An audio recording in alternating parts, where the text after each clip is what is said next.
4장. 나 네부카드네자르는 집에서 편히 지내며 궁궐에서 영화를 누리고 있었다. 그러다가 꿈을 꾸었는데 그것이 나를 두렵게 하였다. 침상에서 일어나는 여러 상상과 머릿속의 환시들이 나를 놀라게 하였다. 그래서 나는 칙령을 내려 바빌론의 현인들을 모두 데려다가 나에게 꿈의 뜻을 설명하라고 하였다. 요술사, 주술사, 점성가, 점술사들이 오자 내가 그들에게 꿈을 이야기해 주었지만 그들은 나에게 그 뜻을 설명하지 못하였다. 마침내 다니엘이 나에게 왔다. 내 신의 이름을 따라 벨트사차르라는 이름을 가진 그는 거룩한 신들의 영을 지닌 사람이었다. 그래서 내가 그에게 꿈을 이야기해 주었다. 요술사들의 우두머리 벨트사차르야, 너는 거룩한 신들의 영을 지녔으며 어떠한 신비도 너에게는 어렵지 않음을 나는 안다. 내가 본 꿈은 이러하니 그 뜻을 말해보아라. 침상에 누워있을 때에 나는 머릿속에 떠오르는 환시를 보았다. 나무가 한 그루 보였다. 세상 한가운데에 자리 잡은 높이가 엄청난 나무였다. 그 나무가 더욱 크고 튼튼하게 자라서 높이가 하늘까지 닿으니 세상 끝 어디에서도 그것을 볼 수 있었다. 잎은 아름답고 열매는 풍성하여 모든 사람의 양식이 될 수 있었다. 그 그늘 밑으로는 들짐승들이 찾아들고 그 가지에는 하늘의 새들이 깃들이며 모든 생물이 그 나무에서 양식을 얻었다.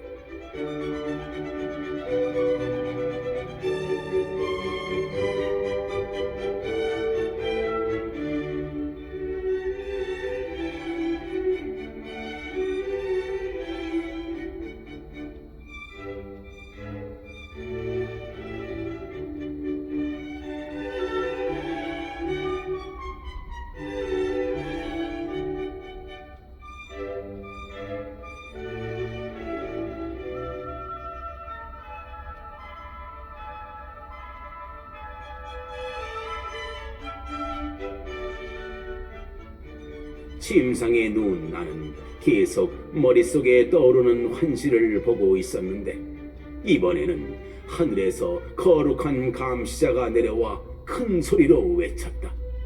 그가 이렇게 말하였다. 저 나무를 베어라. 가지는 잘라내고 잎은 떨어버리고 열매는 흩어버려라. 짐승들을 그 밑에서 새들을 그 가지에서 쫓아내어라. 그러나 뿌리 든 것은 땅에 남겨두어라. 쇠사슬과 청동사슬로 묶어 들풀 사이에 남겨두어라. 하늘에서 내리는 이슬에 젖은 채 땅의 잡초들 사이에서 짐승들과 운명을 함께하게 하여라. 그 마음이 바뀌어 사람의 마음이 아니라 짐승의 마음을 지니고 7회를 지내게 하여라. 이는 감시자들의 결정에 따른 명령이며 거룩한 이들의 지시에 따른 판결로서 가장 높으신 분께서 인간들의 나라를 지배하심을 살아있는 자들이 알게 하려는 것이다. 그분께서는 원하시는 이에게 그 나라를 주시고 가장 낮은 사람을 그 나라 위에 세우신다. 이것이 나 네부카드네자르 임금이 본 꿈이다.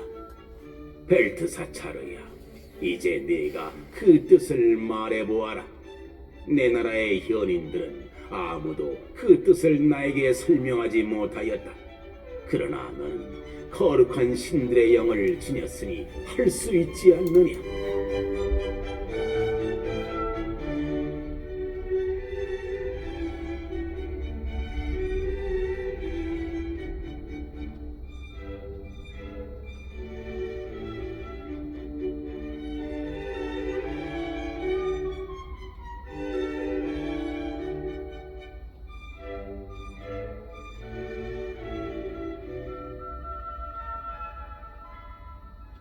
벨트사차르라는 이름을 가진 다니엘은 잠시 당황하였다. 임금의 생각들이 그를 놀라게 한 것이다. 그러자 임금이 말하였다. 벨트사차르야, 내 꿈과 그 뜻이 너를 놀라게 하지 않기를 바란다. 그제야 벨트사차르가 대답하였다. 임금님, 그 꿈이 임금님의 원수들에게, 그 뜻이 임금님의 적들에게 해당되는 것이라면 얼마나 좋겠습니까? 임금님께서 보신 그 나무는 크고 튼튼하게 자라서 높이가 하늘까지 다 세상 어디에서도 그것을 볼 수 있었습니다. 잎은 아름답고 열매는 풍성하여 모든 사람의 양식이 될 수 있었습니다. 그 그늘 밑에는 들짐승들이 깃들이고 그 가지에는 하늘의 새들이 둥지를 틀었습니다. 임금님, 그 나무는 바로 임금님이십니다. 임금님께서는 크고 튼튼하게 자라셨습니다. 임금님의 위력은 더욱 커져 하늘까지 닿았고 임금님의 통치는 땅끝까지 이르렀습니다. 그런데 임금님께서는 하늘에서 거룩한 감시자가 내려와 이렇게 말하는 것을 또 보셨습니다. 저 나무를 베어 없애버려라. 그러나 뿌리 든걸은 땅에 남겨두어라. 쇠사슬과 청동사슬로 묶어 들풀 사이에 남겨두어라. 하늘에서 내리는 이슬에 젖은 채 들짐승들과 운명을 함께 하게 하여라. 7회를 지낼 때까지 그렇게 하여라. 임금님, 꿈의 뜻은 이러합니다. 그것은 저의 주군이신 임금님께 내리신 가장 높으신 분의 결정입니다. 임금님께서는 사람들에게서 쫓겨나 들짐승들과 함께 사시겠습니다. 그래서 소처럼 풀을 드시고 하늘에서 내리는 이슬에 젖으실 것입니다. 그렇게 7회를 지내시고 나서야 임금님께서는 비로소 가장 높으신 분께서 인간들의 나라를 다스리시고 그분께서 원하시는 이에게 그 나라를 주신다는 것을 깨닫게 되시겠습니다. 또 그 나무에 뿌리 든 것을 남겨두라고 한 것은 하늘이 세상을 다스림을 임금님께서 깨달으신 다음에야 임금님의 나라가 임금님께 되돌려진다는 것을 뜻합니다. 그러니 임금님, 저의 조언이 임금님께 받아들여지기를 바랍니다. 의로운 일을 하시어 죄를 벗으시고 가난한 이들에게 자비를 베푸시어 불의를 벗으십시오. 그리하시면 임금님의 번영이 지속될지도 모릅니다. 이 모든 것이 네부카드네자르 임금에게 그대로 일어났다. 12달이 지난 뒤 임금은 바빌론에 있는 왕궁 옥상을 거닐면서 혼자 말하였다. 이것이 대바빌론이 아니냐? 내가 영광과 영화를 떨치려고 나의 강력한 권세를 행사하여 왕도로 세운 것이다. 이 말이 임금의 입에서 채 떨어지기도 전에 하늘에서 말소리가 들렸다. 네부카드네자르 임금아, 너에게 내리는 판결이다. 왕군이 너에게서 떨어져 나갔다. 너는 사람들에게서 쫓겨나 들짐승들과 함께 살 것이다. 그래서 너는 소처럼 풀을 먹을 것이다.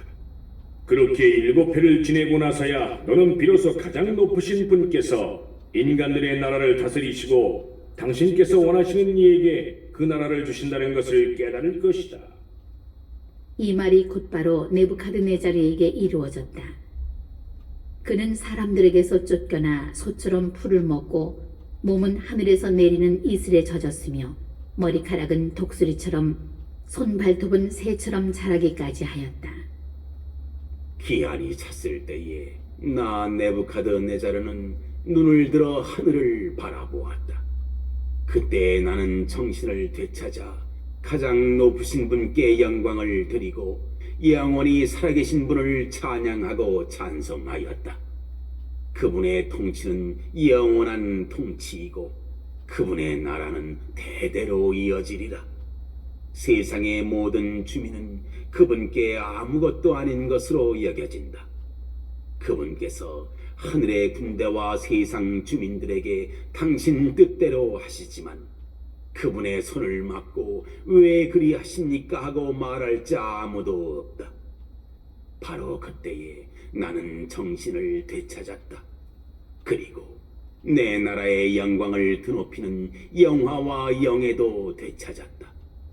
나의 자문관들과 대신들이 나를 찾아왔으며 나는 내 왕권을 회복하고 더욱더 큰 위력을 얻었다.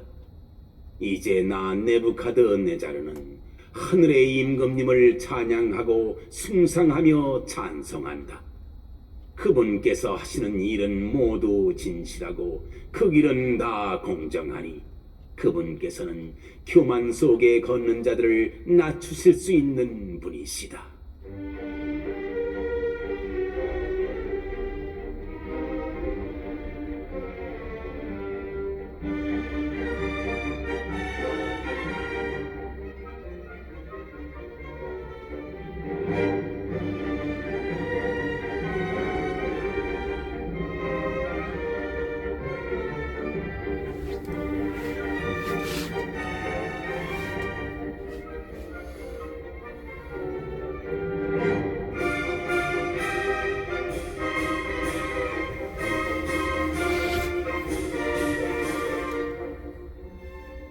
오장 벨사차르 임금이 1000명에 이르는 자기 대신들을 위하여 큰 잔치를 벌이고 그 1000명 앞에서 술을 마시고 있었다.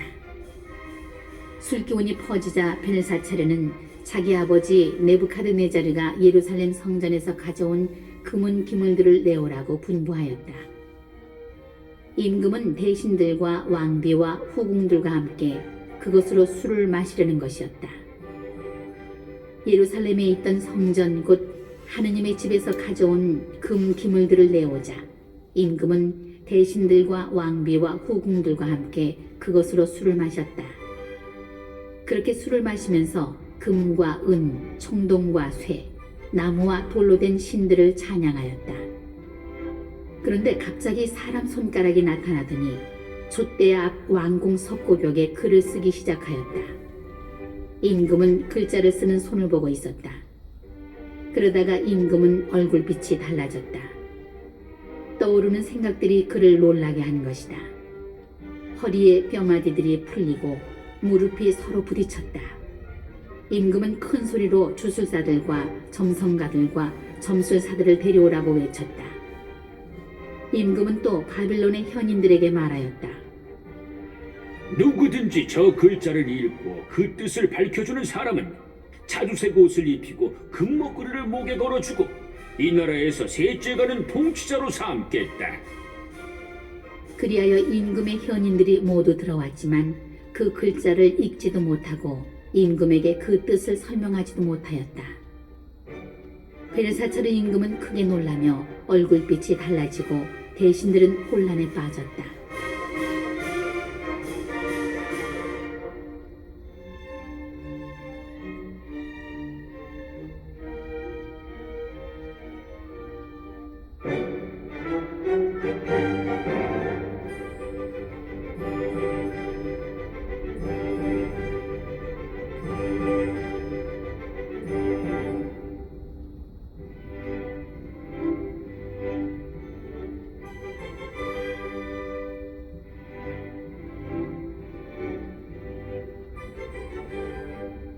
그때의 왕후가 임금과 대신들이 하는 말을 전해 듣고 연회장으로 가서 말하였다.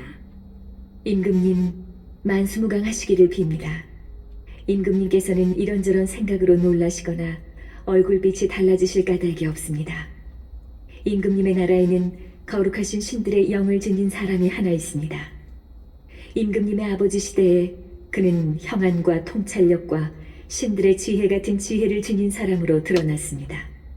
그리하여 임금님의 아버지 네부카드네자르 임금님께서는 그 사람을 요술사들과 주술사들과 점성가들과 점술사들의 우두머리로 세우셨습니다. 임금님의 아버지께서 그렇게 하셨습니다. 네부카드네자르 임금님께서 벨트사차르라는 이름을 지어주신 그 다니엘이 빼어난 정신과 지식과 통찰력을 지녀 꿈을 해석하고 수수께끼를 불며 어려운 문제들을 풀어내는 사람으로 드러났기 때문입니다. 이제 다니엘을 부르십시오. 그가 저 글자의 뜻을 밝혀줄 것입니다.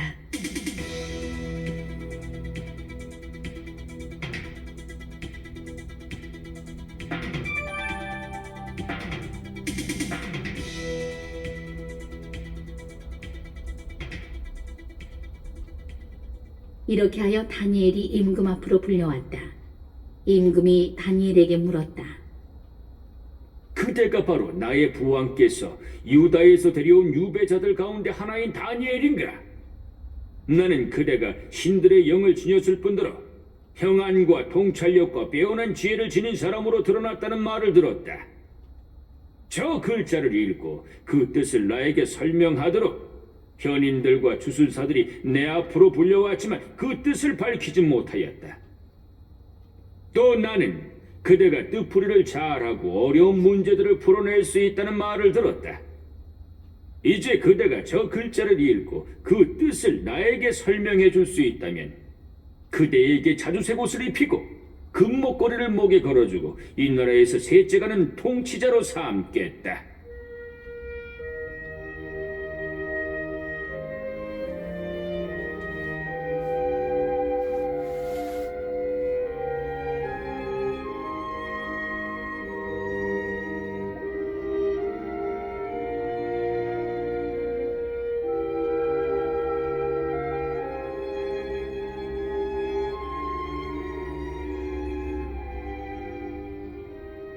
그러자 다니엘이 임금에게 대답하였다. 임금님의 선물을 거두시고 임금님의 상도 다른 이에게나 내리십시오. 그래도 저는 저 글자를 임금님께 읽어드리고 그 뜻을 설명해드리겠습니다.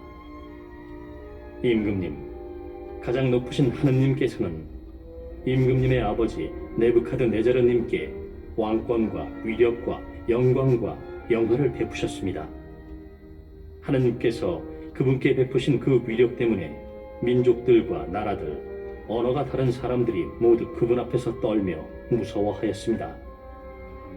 네부카드네자르님께서는 원하시는 대로 사람을 죽이기도 하시고 원하시는 대로 사람을 살리기도 하셨으며 원하시는 대로 사람을 높이기도 하시고 원하시는 대로 사람을 낮추기도 하셨습니다. 그러나 마음이 우쭐해지고 정신이 완고해져 오만하게 행동하시다가 왕좌에서 내몰리시고 영광도 빼앗기셨습니다. 사람들에게서 쫓겨나시어 마음이 짐승처럼 되셨고 들나귀들과 함께 사시면서 소처럼 풀을 드셨으며 몸은 하늘에서 내리는 이슬에 젖으셨습니다. 그러다가 마침내 가장 높으신 하느님께서 인간들의 나라를 다스리시고 당신께서 원하시는 일을 그 나라 위에 세우신다는 것을 깨달으셨습니다. 그런데 이제 그분의 아드님이신 벨사차르님, 임금님께서는 그 모든 것을 다 아시면서도 마음을 겸손하게 낮추지 않으셨습니다. 오히려 하늘의 주님을 거슬러 자신을 들어 높이셨습니다. 주님의 집에 있던 기물들을 임금님 앞으로 가져오게 하시어 대신들과 왕비와 후궁들과 함께 그것으로 술을 드셨습니다. 그리고 은과 금, 청동과 쇠, 나무와 돌로 된 신들, 보지도 못하고 듣지도 못하며 알지도 못하는 신들을 찬양하셨습니다. 그러면서 임금님의 목숨을 손에 잡고 계시며 임금님의 모든 길을 쥐고 계신 하느님을 찬송하지 않으셨습니다. 그리하여 하나님께서 손을 보내셔서 저 글자를 쓰게 하신 것입니다. 그렇게 쓰여진 글자는 문에 테켈 그리고 파르신입니다. 그 뜻은 이렇습니다. 문에는 하나님께서 임금님 나라의 날수를 헤아리시어 이 나라를 끝내셨다는 뜻입니다. 테켈은 임금님을 저울에 달아보니 무게가 모자랐다는 뜻입니다. 브레스는 임금님의 나라가 둘로 갈라져서 메디아인들과 페르시아인들에게 주어졌다는 뜻입니다. 그러자 벨사차르는 분부를 내려 다니엘에게 자주색 옷을 입히고 금목걸이를 목에 걸어주고 그가 나라에서 셋째가는 통치자가 된다고 선포하게 하였다. 바로 그날 밤에 칼디아 임금 벨사차르가 살해되었다.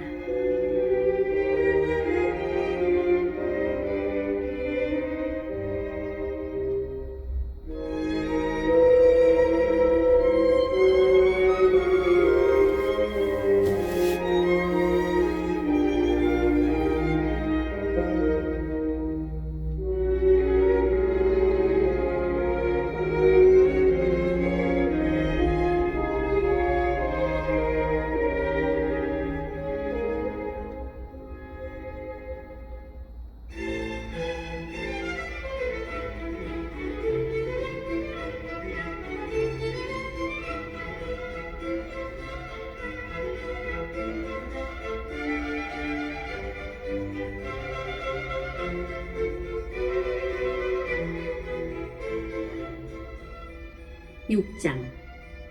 그리고 메디아 사람 다리우스가 그 나라를 이어받았다. 그의 나이 62살이었다.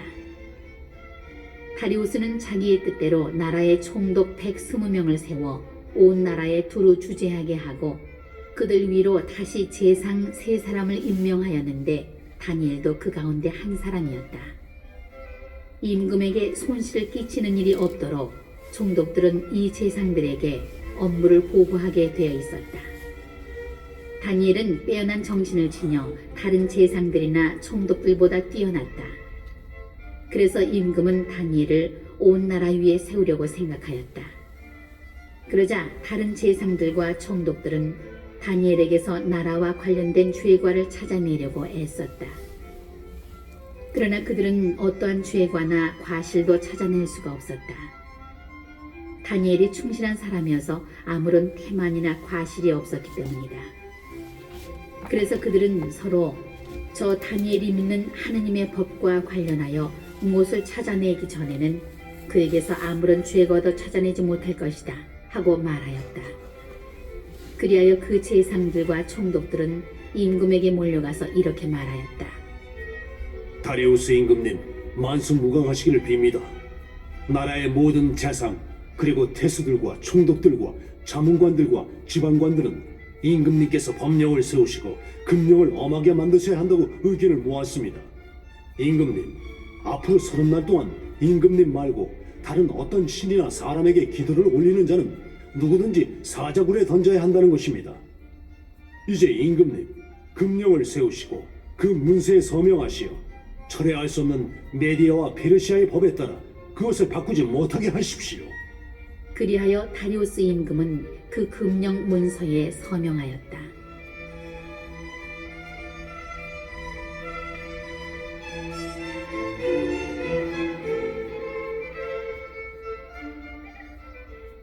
다니엘은 임금이 그 문서에 서명하였다는 것을 알고 자기 집으로 갔다.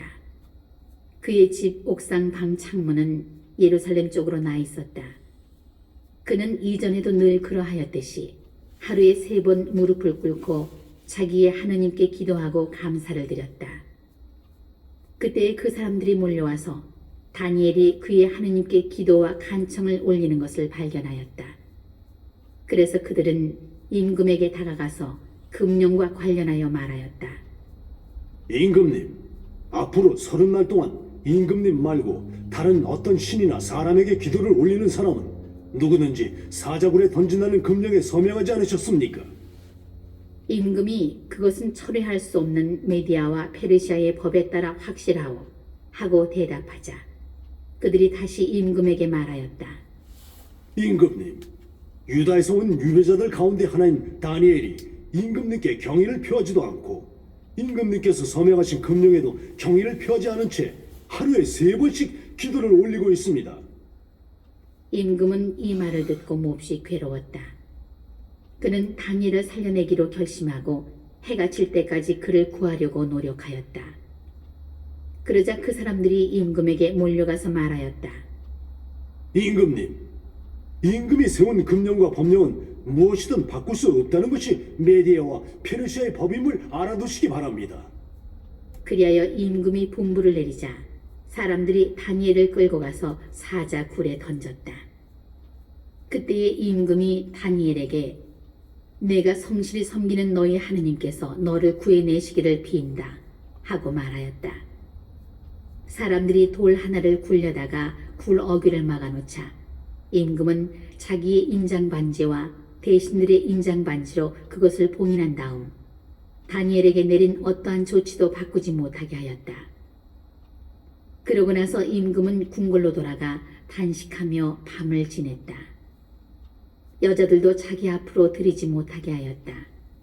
그는 뜬 눈으로 밤을 새웠다. 새벽에 날이 밝자마자 임금은 일어나 서둘러 사자굴로 갔다. 다니엘이 있는 굴에 가까이 이르러 그는 슬픈 목소리로 다니엘에게 외쳤다.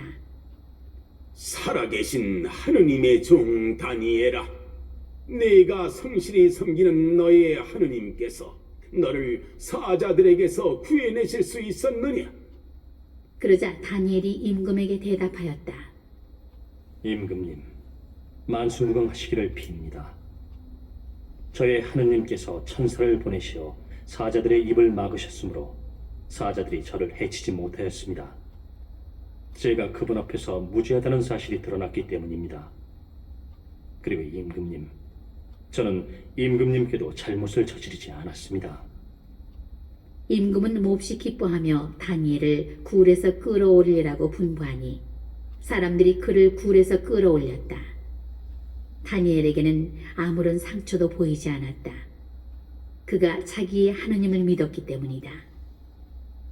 임금은 분부를 내려 악의로 다니엘을 고발한 그 사람들을 끌어다가 자식들과 아내들과 함께 사자 굴 속으로 던지게 하였다. 그들이 굴 바닥에 채 닿기도 전에 사자들이 달려들어 그들의 뼈를 모조리 부수어 버렸다. 그때의 다리우스 임금은 온 세상에 사는 모든 민족들과 나라들, 언어가 다른 모든 사람들에게 조서를 내렸다. 그대들이 큰 평화를 누리기 바란다.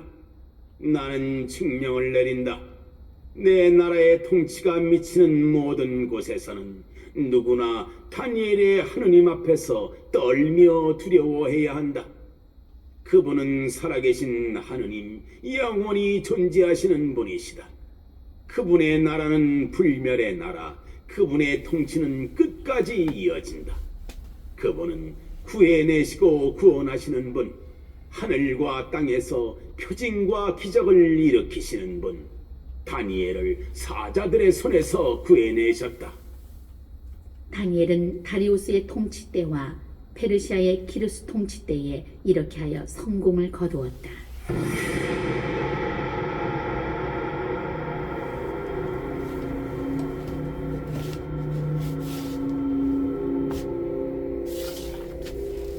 (7장) 바빌론 임금 벨사차르 제1년 다니엘은 침상에 누워있을 때 꿈과 머릿속에 떠오르는 환시를 보았다. 그는 그 꿈을 적어두었는데 이야기는 이렇게 시작된다. 다니엘이 말하였다. 내가 밤의 환시 속에서 앞을 보고 있었는데 하늘에서 불어오는 네 바람이 큰 바다를 휘저었다. 그러자 서로 모양이 다른 거대한 짐승 네 마리가 바다에서 올라왔다. 첫 번째 것은 사자 같은데 독수리의 날개를 달고 있었다. 내가 보고 있는데 마침내 그것은 날개가 뽑히더니 땅에서 들어 올려져 사람처럼 두 발로 일으켜 세워진 다음 그것에게 사람의 마음이 주어졌다. 그리고 다른 두 번째 짐승은 곰처럼 생겼다. 한쪽으로만 일으켜져 있던 이 짐승은 입속 이빨 사이에 갈비 3개를 물고 있었는데 그것에게 누군가 이렇게 말하였다. 일어나 고기를 많이 먹어라. 그 뒤에 내가 다시 보니 표범처럼 생긴 또 다른 짐승이 나왔다. 그 짐승은 등에 새의 날개가 4개 달려있고 머리도 4개였는데 그것에게 통치권이 주어졌다. 그 뒤에 내가 계속 밤의 환시 속에서 앞을 보고 있었는데 끔찍하고 무시무시하고 아주 튼튼한 4번째 짐승이 나왔다.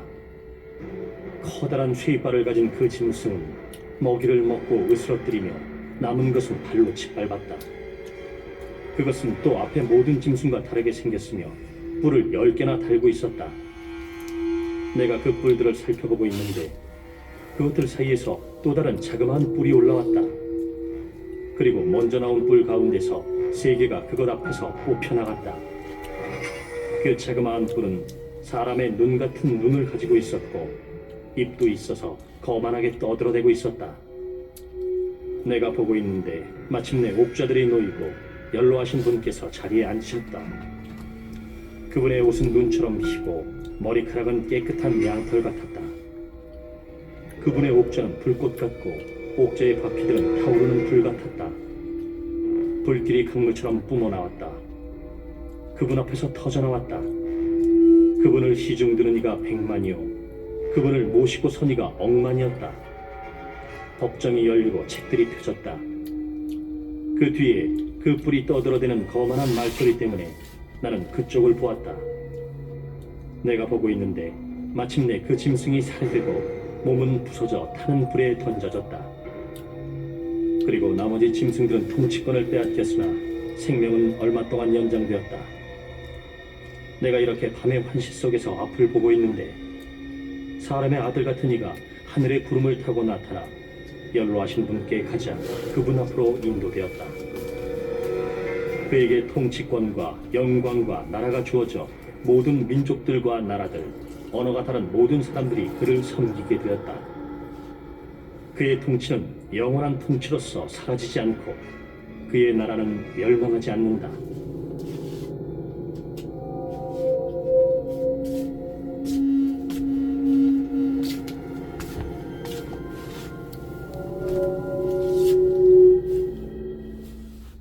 나 다니엘은 정신이 산란해졌다. 머릿속에 떠오른 그 환시들이 나를 놀라게 하였다. 그래서 나는 그곳에 서 있는 이들 가운데 하나에게 다가가서 이 모든 일에 관한 진실을 물었다. 그러자 그가 그 뜻을 나에게 알려주겠다고 말하였다. 그 거대한 4마리 짐승은 이 세상에 일어날 내 임금이다. 그러나 지극히 높으신 분의 거룩한 백성이 그 나라를 이어받아 영원 무궁히 차지할 것이다. 나는 다른 모든 짐승과 달리 몹시 끔찍하게 생겼고 쇠이빨과 청동 발톱을 가졌으며 먹이를 먹고 으스러뜨리며 남은 것은 발로 짓밟는 4번째 짐승에 관한 진실을 알고 싶었다.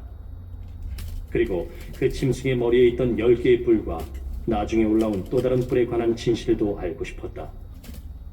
그 다른 뿔 앞에서 뿔 3개가 떨어져 나갔다. 그리고 그 다른 뿔은 눈을 가지고 있었고 입도 있어서 거만하게 떠들어대고 있었으며 다른 것들보다 더 커 보였다.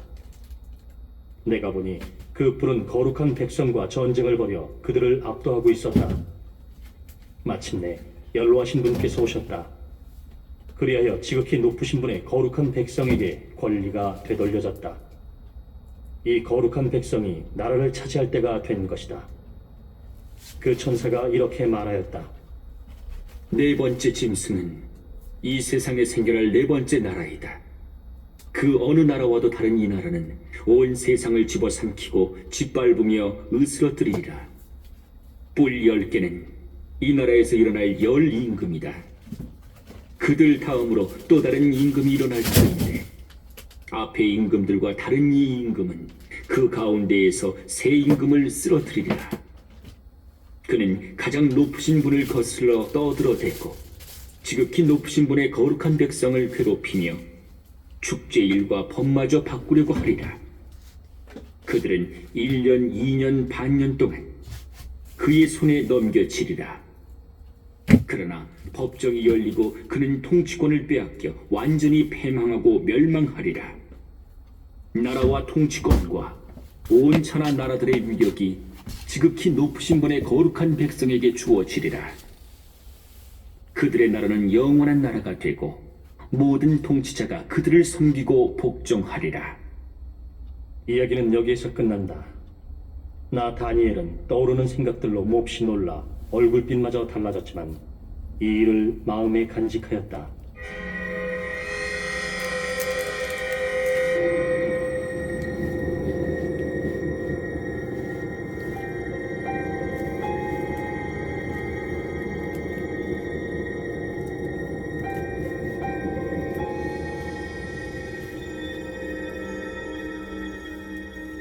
(8장) 벨사츠르 임금의 통치 제3년 나 다니엘은 처음 본 것에 이어서 또 다른 환시를 보게 되었다. 나는 황시 속에서 앞을 보고 있었다. 그렇게 보고 있는데 내가 엘람 지방의 수사성에 있는 것이었다. 나는 물라이 강가에 있었다. 내가 눈을 들어보니 뿔이 2개 달린 순양 1마리가 강 옆에 서 있었다.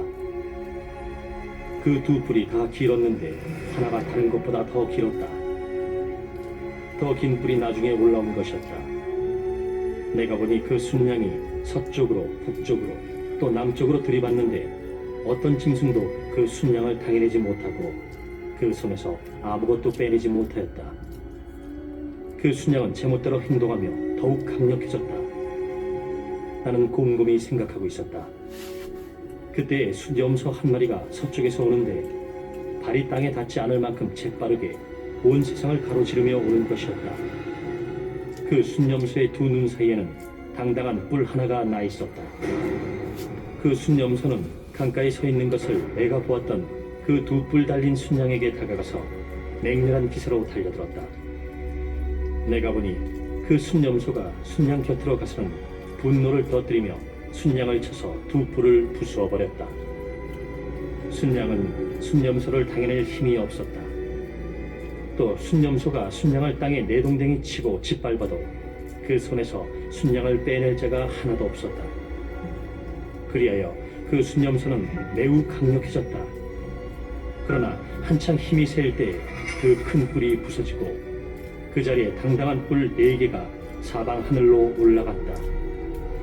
그 뿔들 가운데 하나에서 작은 뿔 하나가 나와 남쪽으로 동쪽으로 그리고 영화로운 땅 쪽으로 몹시 커져갔다.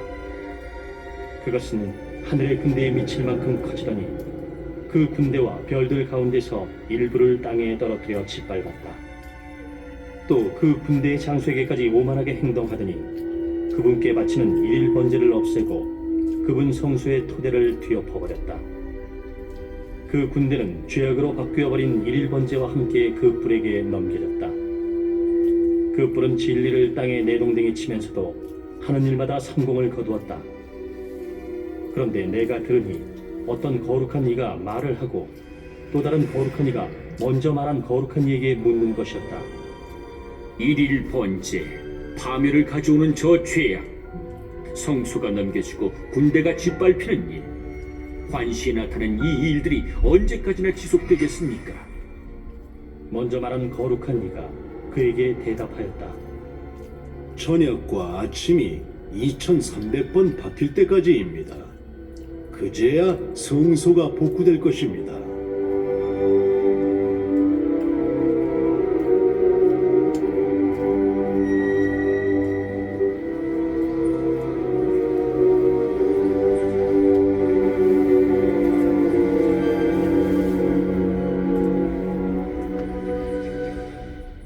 나 다니엘이 이러한 환시를 보고서 그 뜻을 깨달아 보려고 하는데 장정처럼 보이는 이가 내 앞에 서 있었다. 그때 나는 울라이 강 위에서 사람의 목소리를 들었는데 이렇게 부르며 말하는 것이었다. 가브리엘아, 저 사람이 환시를 깨닫게 해주어라. 그러자 가브리엘이 내가 서 있는 곳으로 다가왔다. 그가 다가오는 것을 본 나는 깜짝 놀라 엎드렸다. 그가 나에게 말하였다. 사람의 아들아 깨달아라. 환시는 종말의 때에 관한 것이다. 그가 나에게 말할 때 나는 얼굴을 땅에 대고 혼수 상태에 빠졌다. 그는 나를 잡아 일으켜 세우고서 말하였다. 자, 진노의 심판 끝에 무엇이 일어날지 너에게 알려주겠다.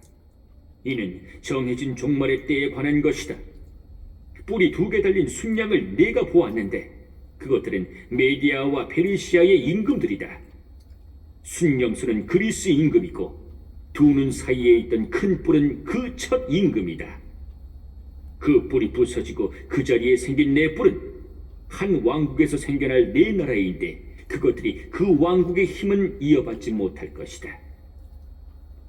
그들의 통치 끝에 죄악이 가득 차면 얼굴이 뻔뻔하고 술수에 능란한 임금이 일어나리라. 그는 힘이 점점 세워질 터인데 제 힘으로 그리 되는 것은 아니다. 그는 끔찍스러운 파괴를 자행하면서도 하는 일마다 성공을 거두리라.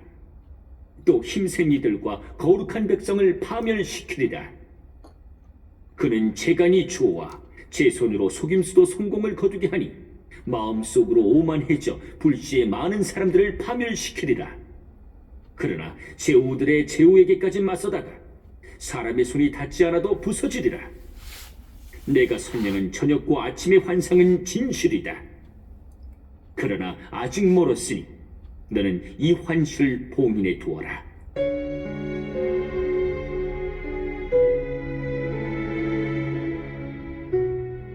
나 다니엘은 기운이 빠져서 여러 날 동안 아팠다.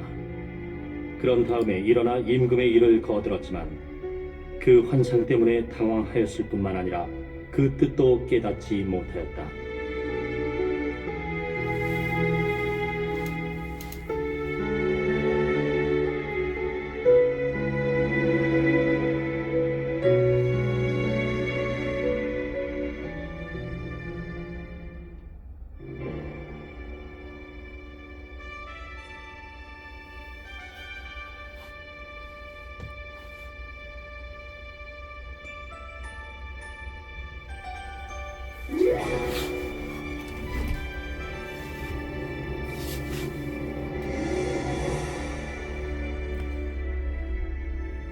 (9장) 메디아족 출신으로 칼데아 나라 임금이 된 크세르크세스의 아들 다리우스 제1년이었다. 그의 통치 제1년에 나 다니엘은 성경을 펴놓고 예레미야 예언자에게 내린 주님의 말씀대로 예루살렘이 폐허가 된 채 채워야 하는 횟수를 곰곰이 생각하고 있었다. 그것은 이른 해였다. 그리하여 나는 단식하고 자루옷을 두르고 제를 쓴 채 기도와 간청으로 탄원하려고 주 하느님께 얼굴을 돌렸다.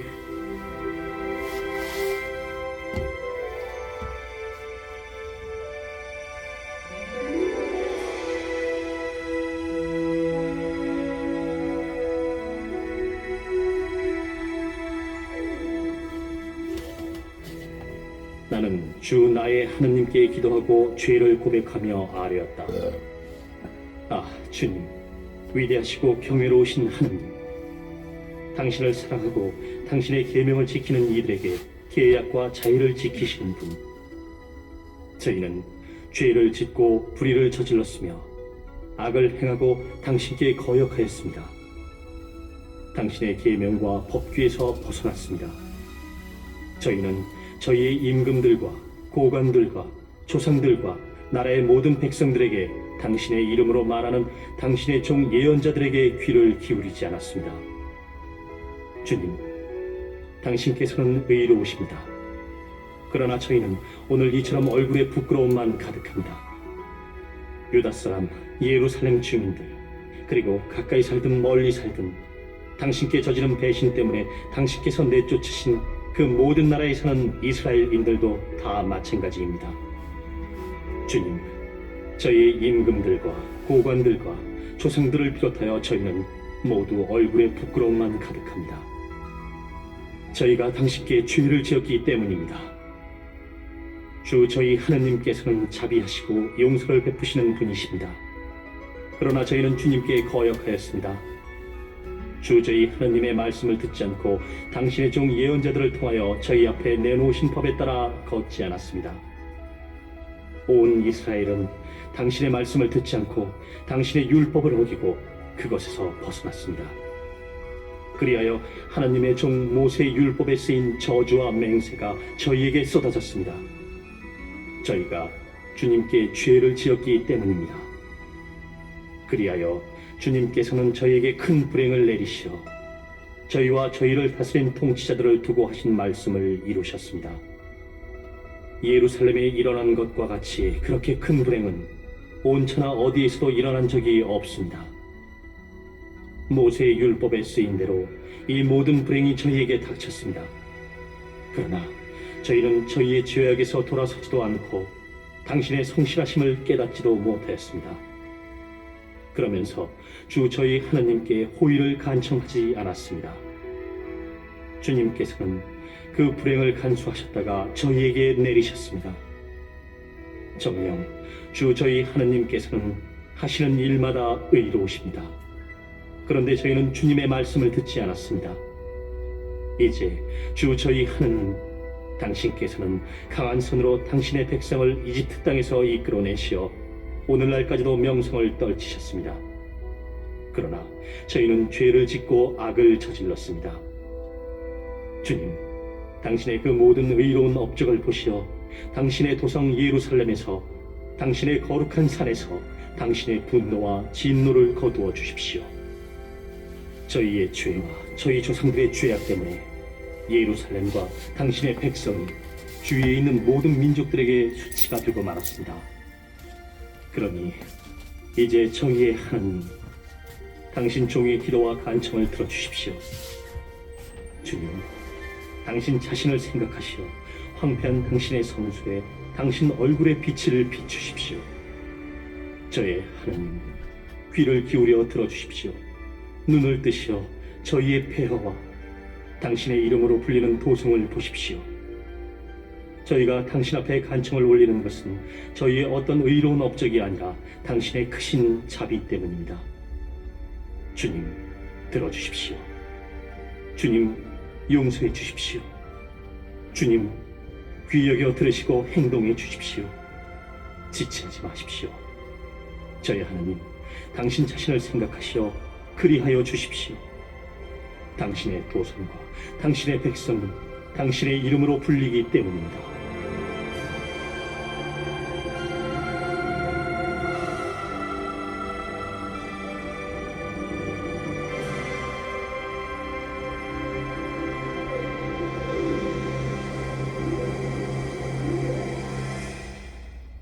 내가 이렇게 말하면서 기도하고 나의 죄와 내 백성 이스라엘의 죄를 고백하며 내 하나님의 거룩한 산을 위하여 주 나의 하나님 앞에 간청을 올리고 있었다.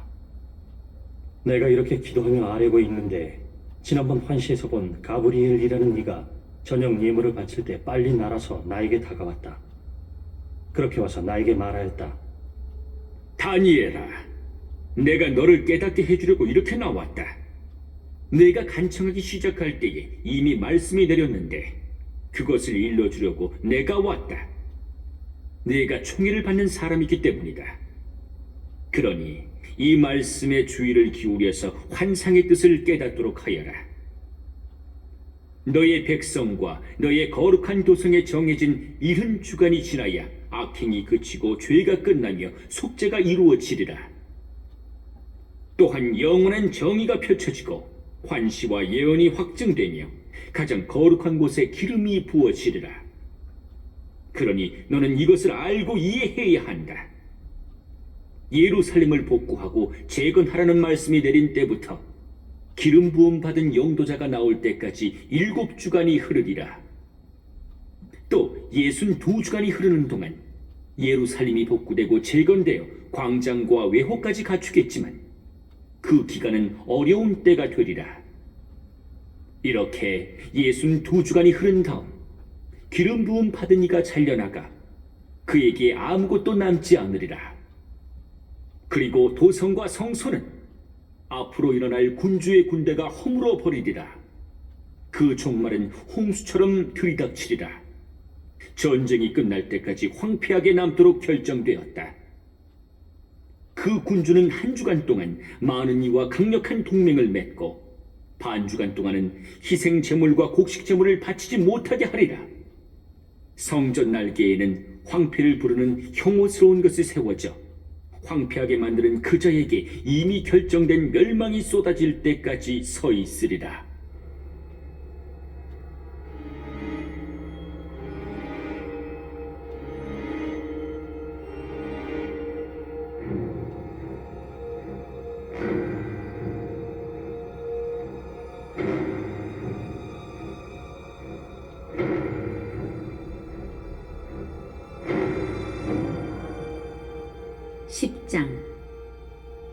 페르시아 임금 키루스 제3년에 벨트사차르라는 이름으로 불리는 다니엘에게 말씀이 계시되었다. 그 말씀은 진실이며 큰 싸움에 관한 것이었다. 그는 그 말씀을 깨달았다. 환상 중에 깨달음을 얻은 것이다. 그때 나 다니엘은 3주 동안 고행을 하고 있었다. 나는 3주간을 다 채울 때까지 맛있는 음식을 먹지 않고 고기와 술을 입에 대지 않았으며 향유를 바르지도 않았다. 첫째 달 29날에 나는 큰 강, 곧 티그리스 강가에 있었다. 그때 내가 눈을 들어보니 아마포 옷을 입고 허리에는 우파즈 금으로 만든 띠를 두른 사람 하나가 서 있었다. 그의 몸은 녹주석 같고 얼굴은 번개의 모습 같았으며 눈은 횃불 같고 팔과 다리는 광을 낸 청동 같았으며 그가 말하는 소리는 군중의 아우성 같았다. 나 다니엘만 그 환상을 보았다.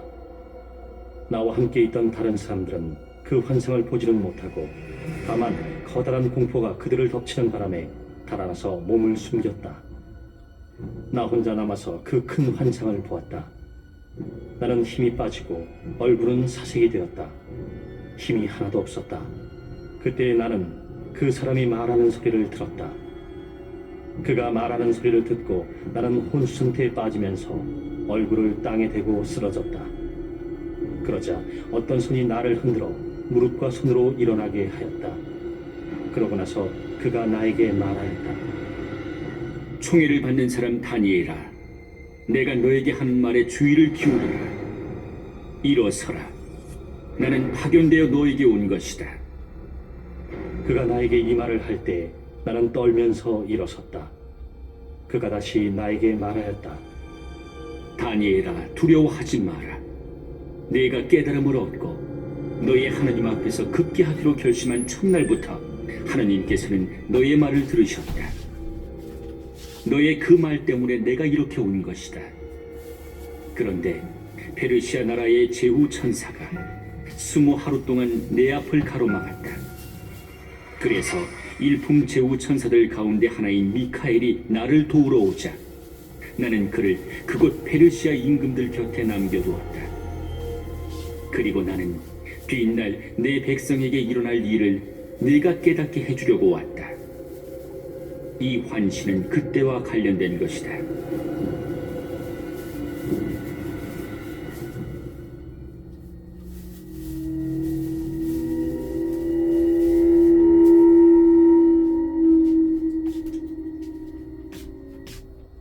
그가 이러한 말을 나에게 할 때 나는 아무 말도 하지 못한 채 얼굴을 땅에 대고 있었다. 그때 사람 형상을 한 이가 내 입술에 손을 대었다. 그래서 나는 입을 열고 내 앞에 서 있는 이에게 말하였다.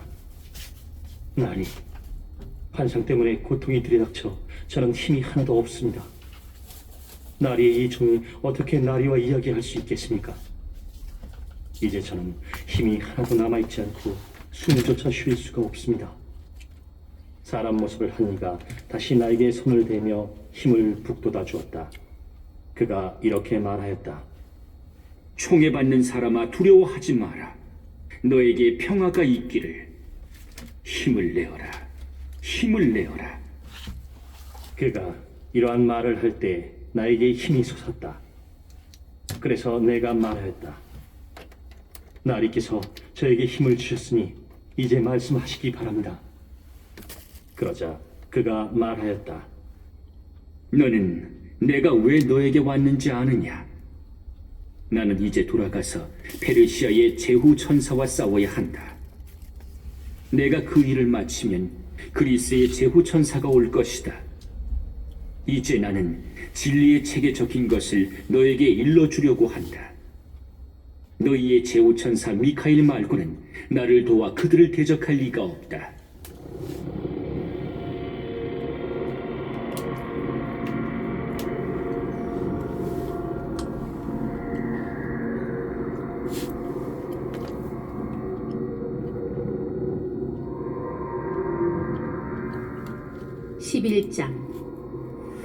나는 이미 메디아 사람 다리우스 제1년에 미카엘에게 힘을 북돋아주고 그를 뒷받침해주려고 나선 적이 있다.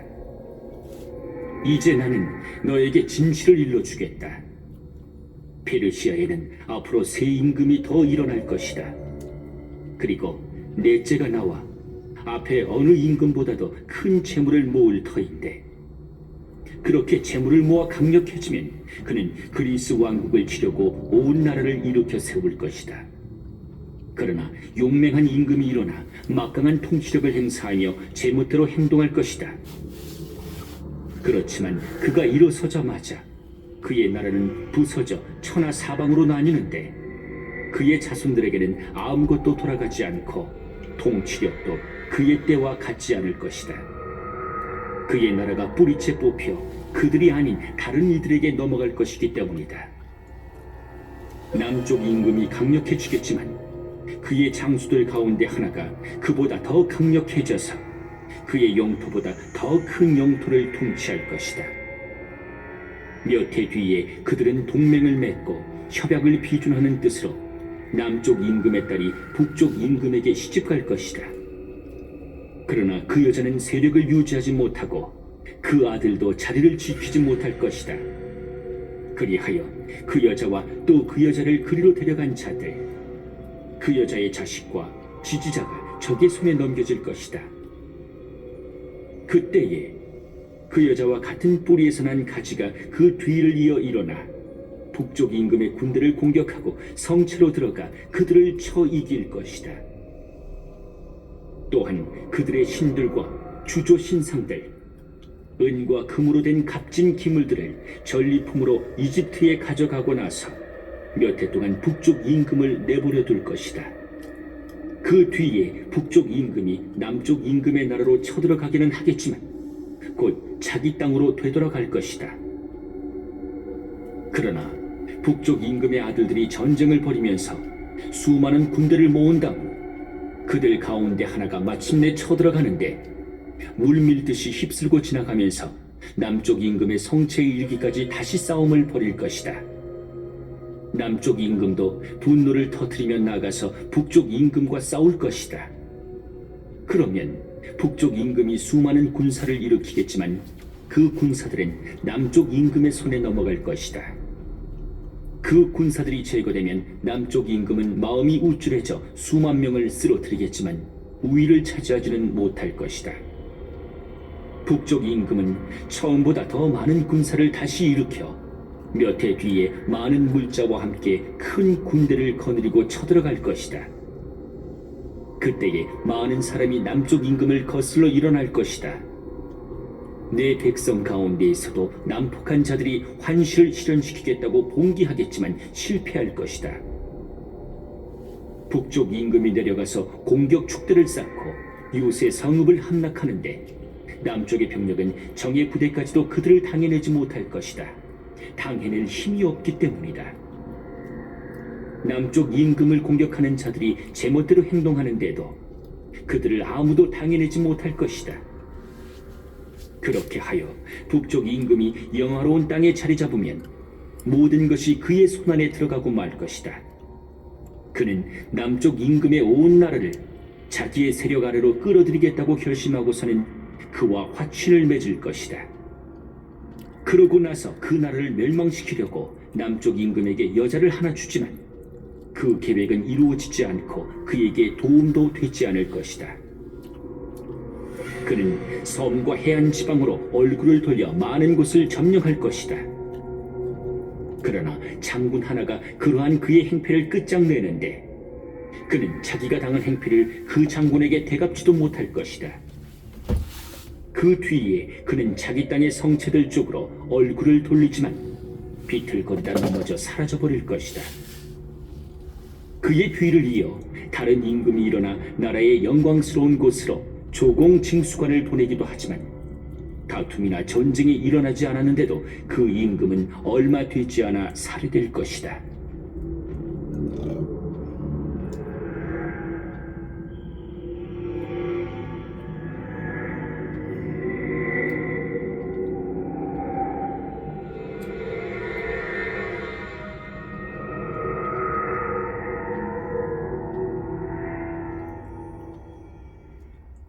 그의 뒤를 이어 멸시받아 마땅한 자가 일어나는데 임금으로 인정받지 못하면서도 불시에 나서서 모략으로 왕권을 잡을 것이다.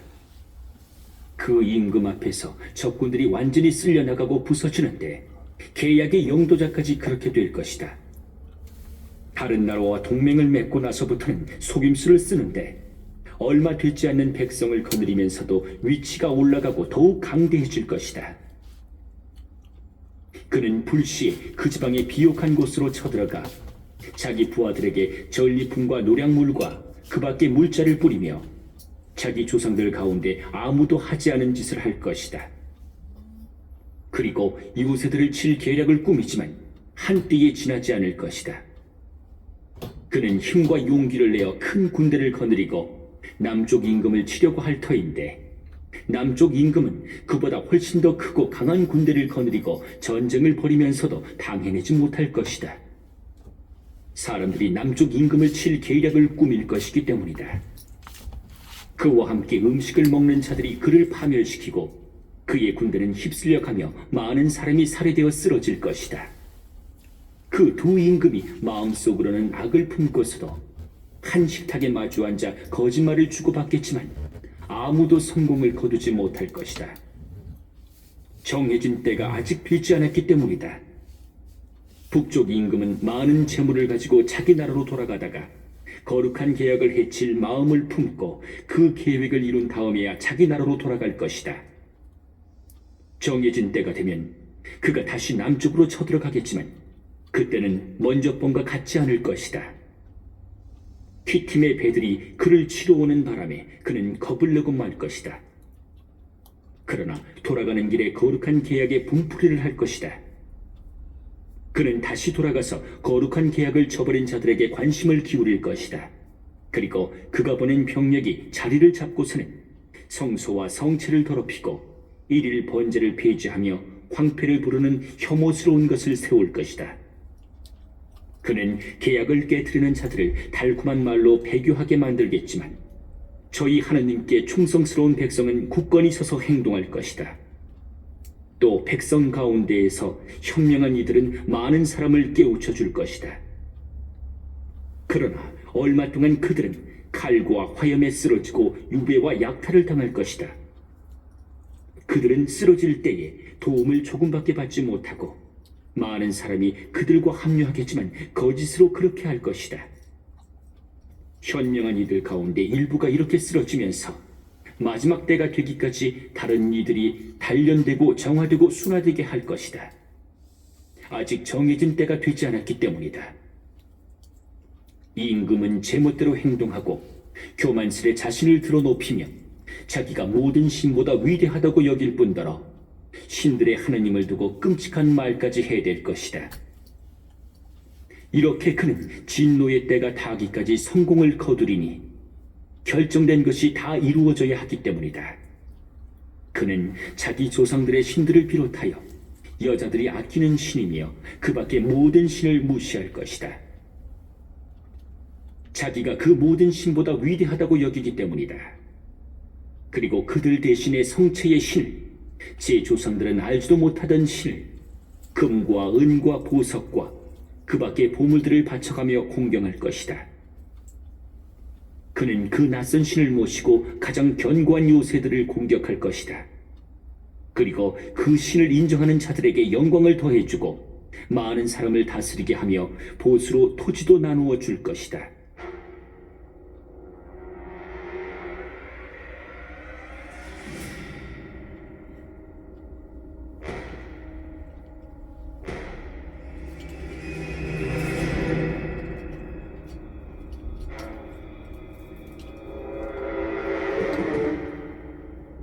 마지막 때에 남쪽 임금이 그를 공격할 것이다. 그러면 북쪽 임금은 병거와 기병과 수많은 배를 거느리고 그에게 돌진해 갈 것이다. 여러 나라를 쳐들어가며 물밀듯이 휩쓸고 지나갈 것이다. 북쪽 임금은 영화로운 땅으로도 쳐들어가 수만 명을 쓰러뜨리지만 에돔과 모압과 대부분의 암몬인들, 바로 그들은 그의 손을 피할 것이다.